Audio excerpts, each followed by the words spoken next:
Welcome to Audible Sportscast, your home for all things sports.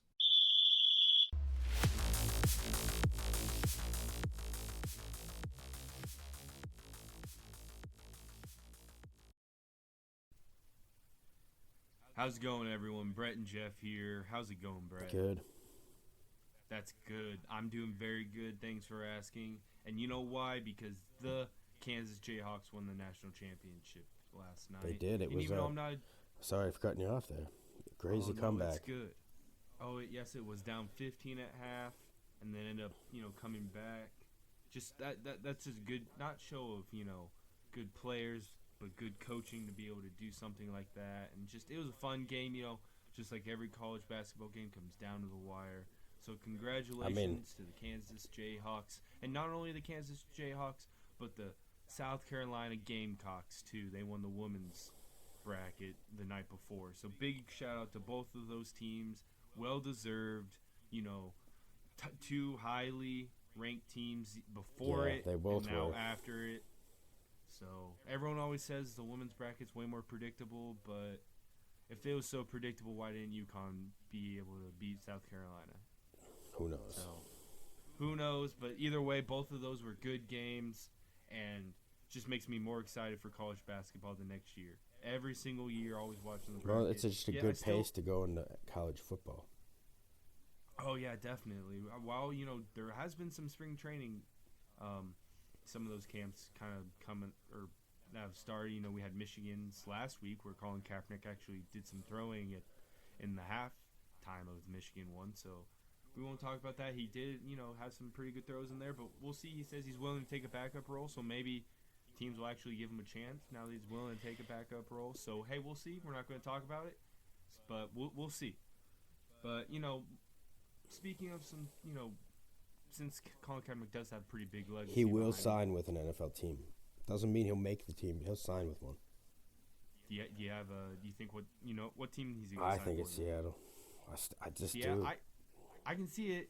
That is kind of he's been around Tyler Lockett. I'm sorry to say, lot. if you want to compete in that division, right now, Drew Lock ain't the guy.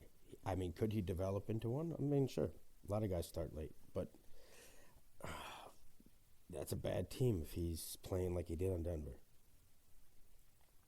Yeah, and I give Colin Kaepernick the chance. You can't say their receiving core is that much better than Denver's before.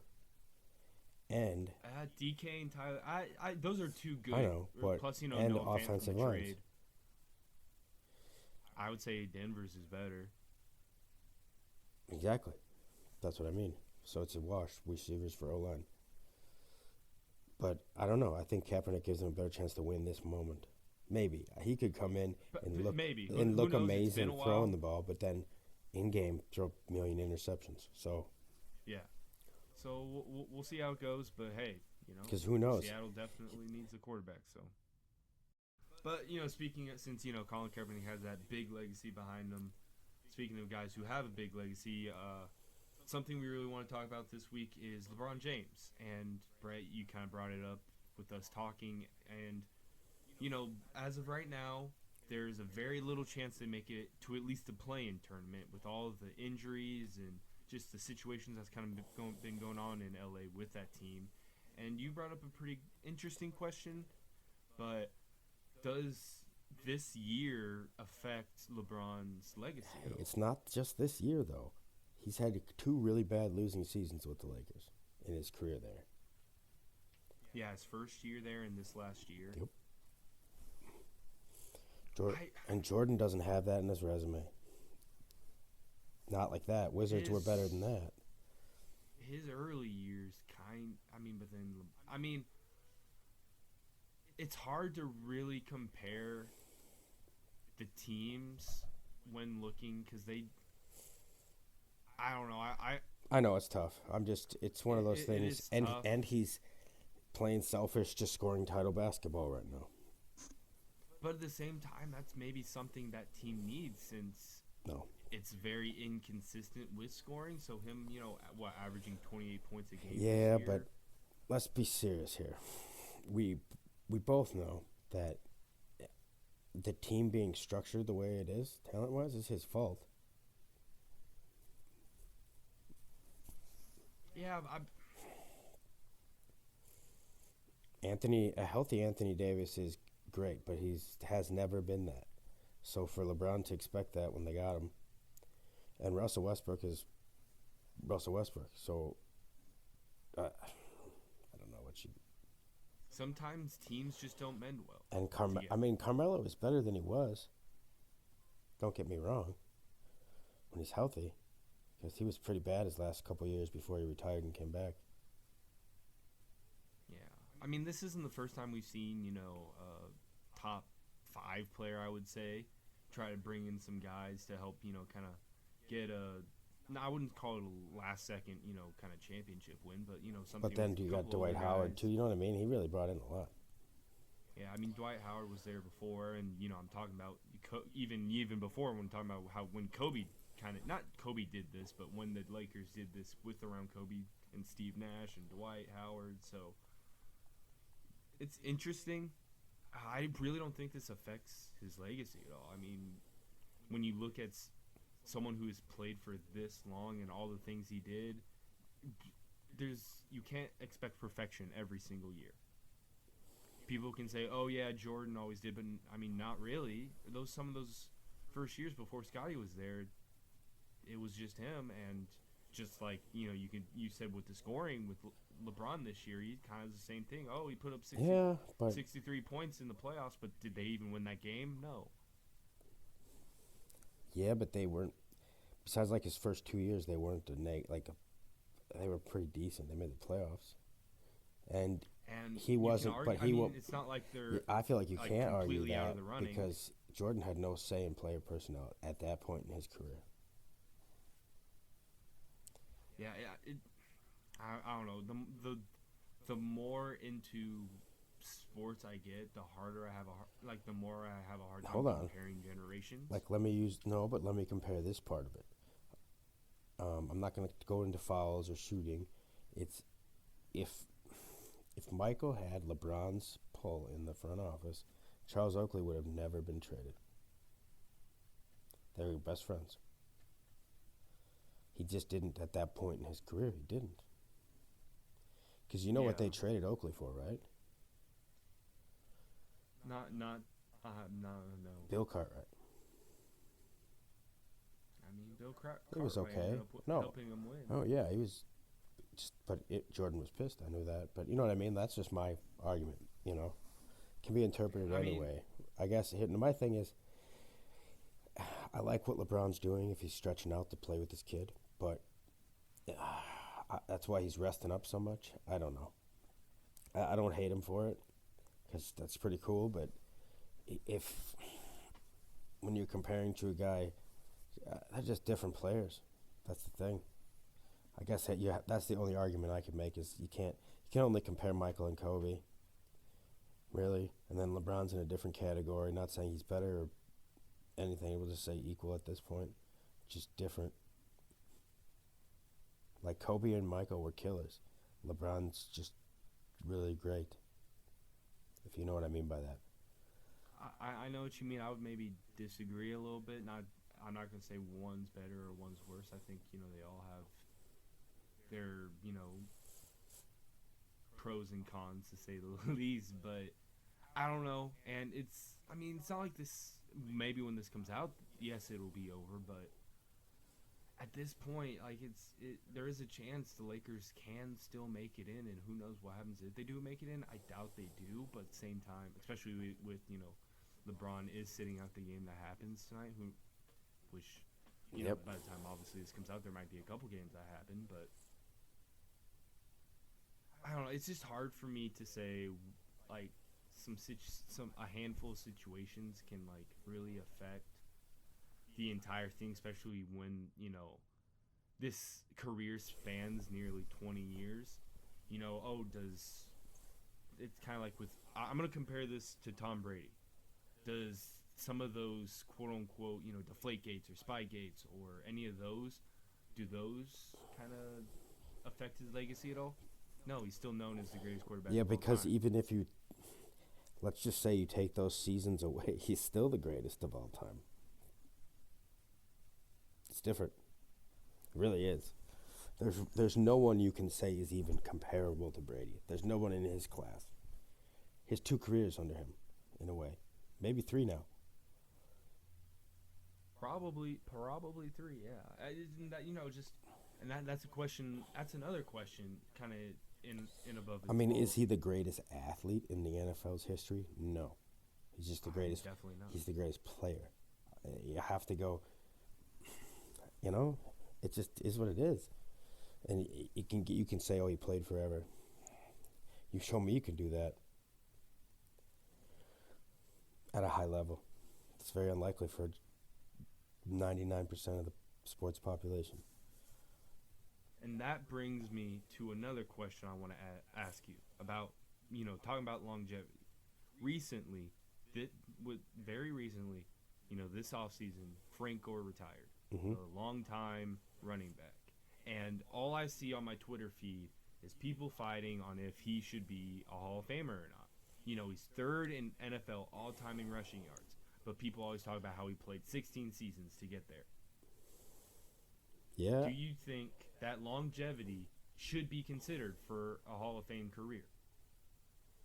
We're talking about these players who played a long time. Yes, they have the accolades behind them, but someone like Frank Gore, who's only been a second-team All-Pro, and, a handful of, I would say, maybe smaller accolades, a bunch of rushing titles or, a 2,000-yard season or anything like that. But he's been in the NFL for 16 years, and for the most part, most of those seasons were, I would say, above average rushing. Okay. Well, does anyone on your Twitter feed say anything about Emmitt Smith being the leader with 15 seasons? No, then that's honestly surprising to me that no one talks about that. Right when you said that, I knew it was 14 or 15, so I went to look. And yeah, 15 seasons. And he leads. So, no, he's a Hall of Famer. Based off that criteria, you can't knock him for one more year than Emmitt Smith. Yeah, I mean, yes, there wasn't as much going on for those last, I would say, maybe year. I mean, I think even his second to last year, he had close to 1,000 yards. Do you know where he played? In his very last year? Last 2 years. He was in Buffalo for... Oh, not Frank Gore. I thought you were talking about Emmitt Smith. My bad. No, Emmitt Smith played in Arizona. Okay. He goes where everyone goes when they're ready to retire, Arizona. Yes. Yep. No, Frank Gore was still productive. I don't know. Even in his last couple of years, he was productive. Yeah, and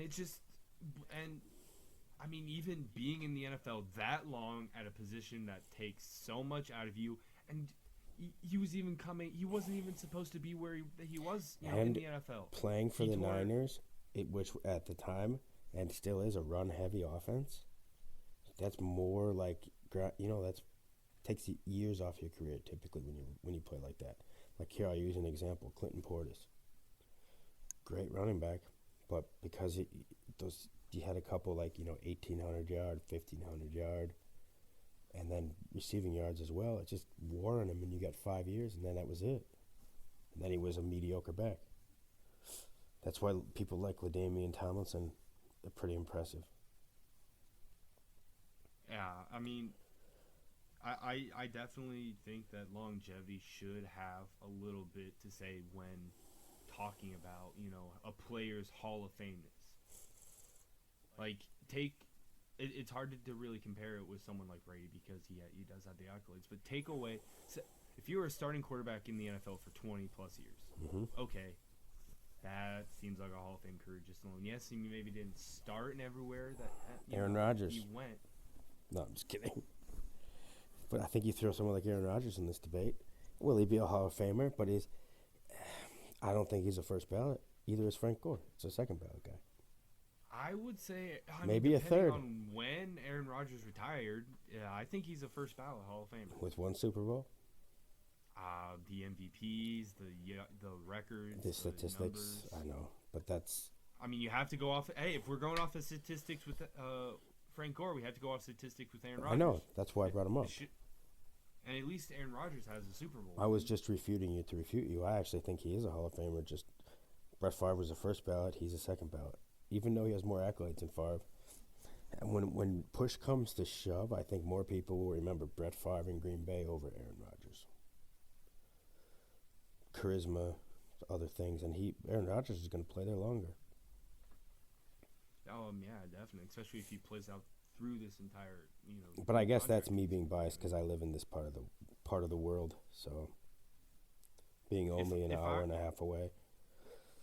If I were to tell you an NFL player played 16 years in the NFL and gained literally 15 yards away from 20,000 all-purpose yards, would you consider that you would consider that a Hall of Fame career? How many all-purpose yards? He has 16,000 rushing yards and 3,985, so 15 away from 4,000. That'd be nice. Yeah, I would. And there you go. I mean, I agree. I think he deserves to be a Hall of Famer, whether it's a first ballot or not. I don't know. There's a couple of running backs I'd like to see in maybe before him from, like a Roger Craig or something. Maybe not before him, but at least, by the time. You're crazy. Just because he has a couple Super Bowls, his career was nowhere. It's more Roger Craig is the man who pretty much epitomized a modern-day NFL running back. Correct. You're right. No, I'm not arguing. He was good. The first 1,000 rushing and receiving yards. His career was nowhere near back? As long as Gore's, and his stats shouldn't be up. Is it really up there like that with him? Can't be. I mean, maybe not up there, but definitely someone who isn't in the, Hall of Fame, but is someone who I would say has a couple good running back Hall of Fame numbers. But I don't know how you can't make a guy on that team another first ballot. They've already got so many. I mean, what's for? I mean, Joe Montana, Jerry Rice. I mean, if you make an all-decades team, I think you kind of have to be on a. It's at least being close. I'm not sure Roger Craig is on that team if you go all decades. He's on the 1980s all-decade team. Well, to me, Walter Payton for one over him. Eric Dickerson. Right, and then I'd have to look. Roger Craig. Literally, every single running back on the 1980s all-decade team, all the three others are in the Hall of Fame. Walter Payton, Eric Dickerson, and John Riggins. That's fair, I guess. Literally, on the offensive side, he's only one of three people who aren't in the Hall of Fame on the 1980s all-decade team. Okay. I mean, I liked Roger Craig. He was a staple for the Niners. So. Yeah, but just, I'm not saying he maybe deserves to be more than Frank Gore, but I would like to maybe see, if someone like him gets in by the time Frank Gore is up, then there shouldn't be a debate, no matter what. And yes, a lot of people are saying some of the players who have been getting in recently don't maybe deserve it, but that's part of it. They're going to be putting more and more people in there, no matter what generation they're from. That's just how it works. There's going to be people who don't maybe deserve 100% to get in. There's going to be people who 100% deserve to get in. It's just that's what happens when you have a select amount of people you have to put in every single year. I feel like. But that's looking a lot at the past of sports, and we're looking at some of the present stuff with some of the men's and women's college basketball championships. But you know what I'm ready for? I'm ready for some stuff that's literally into the future, like literal days, and that's opening day. I don't think I've ever been excited for an opening day in my life, but for this year, I'm finally kind of ready for some baseball. Yeah, I think it's just good to get another sport going.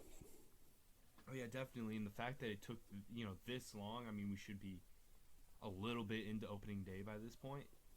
But the amount of things that went down for us to be at this point, when you look at how a lot of that strike went and how I honestly thought there wasn't going to be a season. It was honestly starting to look like that. Yeah. I mean, obviously that probably wouldn't have happened. It was. Someone would have given in just by the amount of money that was being lost. But I'm ready for it, and we got two things for you. Oh yeah. Number one, if you want to, both of these, you want to shoot out us a tweet, tag our Twitter, and use the hashtag Audible Sportscast. Tweet us your MLB World Series champions by the end of the year and your NBA champions. Since the NBA playoffs is just around the corner and opening day is literally pretty much here, why don't you tell us who you think will win both the World Series and the NBA championship? Because that's pretty cool. I don't know who's gonna do either of those things. The more we get closer to the NBA playoffs, I really don't know what's gonna happen. Yeah, that's true. The East looks crazier than even it was before. I was maybe gonna put a little bit of my eggs in the basket on Brooklyn, but with Ben Simmons not even playing and them struggling to beat some of these kind of, I would say, lower tier teams, I don't know. I really don't know what's going to happen. Any given Sunday, buddy. Any given Sunday, but basketball, they play every single day. No, I know. This is the phrase. Oh, I know. I know the phrase very well. But that's all I got for you today. Make sure to, like, comment, subscribe, feedback, whatever it is, whatever you're doing, do it. Whether it's positive or negative. Make sure to, hey, send us those tweets on who you think is going to win everything. I know not everything, but the World Series and the NBA Championship. And, before I forget, we did just, we talked about it earlier in the men's college basketball, but congratulations. We do have a winner for our bracket challenge. Juan Valencia, congratulations. You'll be getting your shirt very, very soon. Congratulations. While no one did pick the actual winner of the tournament, it's still pretty fun. Seeing Congrats. Everyone's different brackets and upsets. And, oh, boy, there was quite a bit of upsets. I mean, 15 seed went to the Sweet 16 for the first time ever. I can't wait for the bracket next year. I can't wait for sports anywhere. Whether it's... Oh, yeah. Baseball coming up, whether it's soccer. You know what? I'm going to put some soccer on right now. Have a good one, everyone. I'll see you later. Later.